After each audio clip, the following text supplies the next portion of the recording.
Sandrine Alonier, bonjour. Bonjour. Pour vousfinancer.com.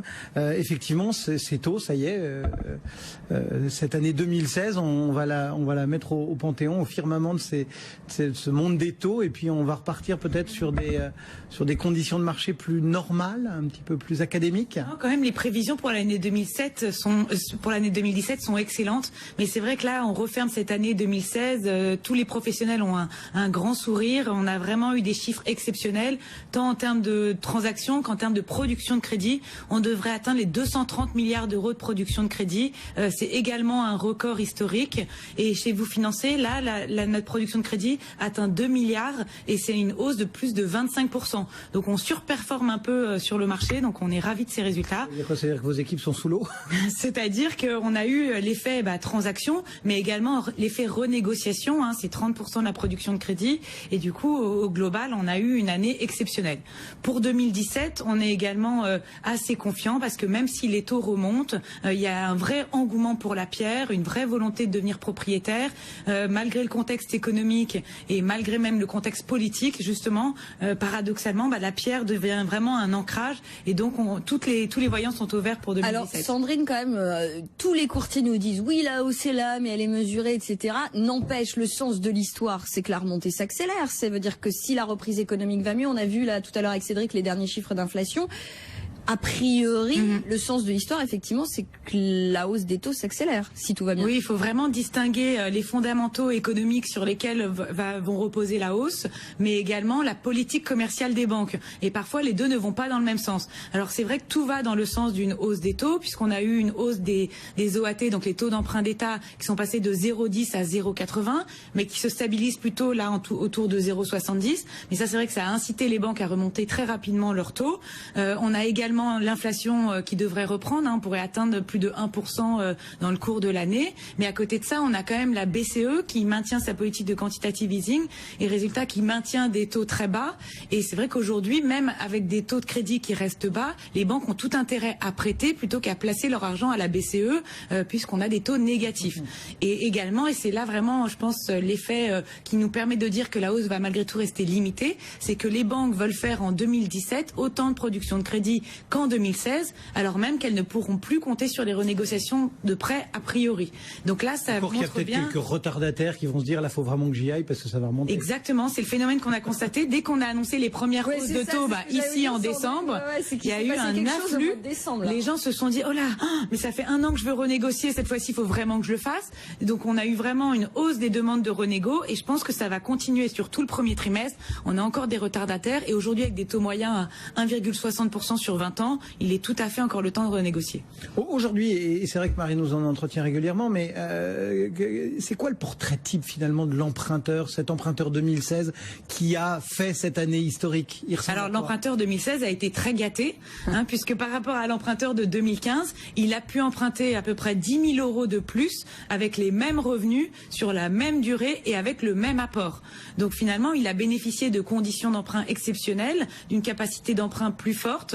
En plus, il a bénéficié plus largement du prêt à taux zéro, puisqu'aujourd'hui, c'est un primo-accédant sur 3 qui en bénéficie en 2016, contre 1 sur 5 seulement en 2015, puisqu'il a été élargi, donc il peut toucher maintenant plus de monde. Donc c'est finalement un emprunteur pour lequel c'était Noël toute l'année. Et du coup, il l'a rajeuni, cet emprunteur?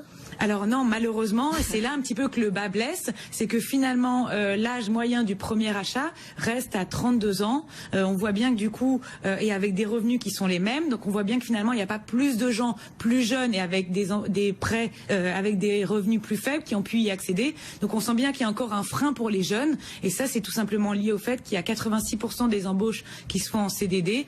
Donc oui, quand on peut acheter mieux, plus grand et on peut emprunter plus, mais lorsqu'on est exclu du marché du crédit, malheureusement, il n'y a pas encore de solution. Et d'ailleurs, Sandrine, précisément, cette baisse des taux, elle a favorisé aussi ceux qui n'avaient pas d'apport personnel. Est-ce que justement, à l'inverse, je citais un de vos concurrents en Printis, mais qui avait essayé d'expliquer qu'en fait, le problème, c'était pas tant l'impact d'une petite hausse des taux sur le coût du crédit, mais sur l'accès même au crédit. Est-ce que justement vous sentez aussi que ça pourrait freiner là-dessus, c'est-à-dire pas tellement sur le coût du crédit, mais pour ceux qui justement, parce que là je crois qu'il y a quand même un bond d'emprunteurs sans apport grâce à la faiblesse des taux d'intérêt, est-ce que cette petite remontée pourrait les pénaliser, cela? Oui, c'est vrai que lorsque les taux sont très bas, on amortit plus rapidement du capital et du coup les banques sont un peu moins sensibles sur le niveau d'apport puisque ce sont des emprunts moins risqués. Nous par exemple, on constate que la part de ceux qui avaient moins de 10 000 € d'apport a augmenté. C'est aujourd'hui 44% de nos emprunteurs contre 40% l'année dernière. Si les taux remontent, c'est vrai que ça pourrait avoir un impact, mais une remontée de l'ordre de 0,5% ne va pas vraiment entraîner des crédits plus risqués. Il ne faut pas oublier que les taux ont baissé de près de 1 point, comme vous l'avez dit, et du coup une remontée de 0,5, on ne sera même pas au niveau du début d'année. Le point positif plutôt de cette remontée, c'est que si on a une demande qui est plus saine, une demande qui est plus limitée et moins de renégociation de prêts, les banques seront peut-être moins exigeantes. Là, on a eu un tel flux de dossiers sur la fin de l'année que les banques ont fait le tri sur la qualité et donc finalement elles ont dû être plus sélectives même avec des taux très bas. Ça veut dire que les règles qui prévalent en cette fin d'année, début d'année ne sont pas forcément celles qui vont avoir lieu tout au long de l'année et qu'on peut pas donc extrapoler 100% de ce qui pourrait se passer au cours des prochains mois. Oui, tout à fait. C'est vrai que là, il reste encore des incertitudes. L'incertitude, ça va être à quel rythme vont remonter les taux.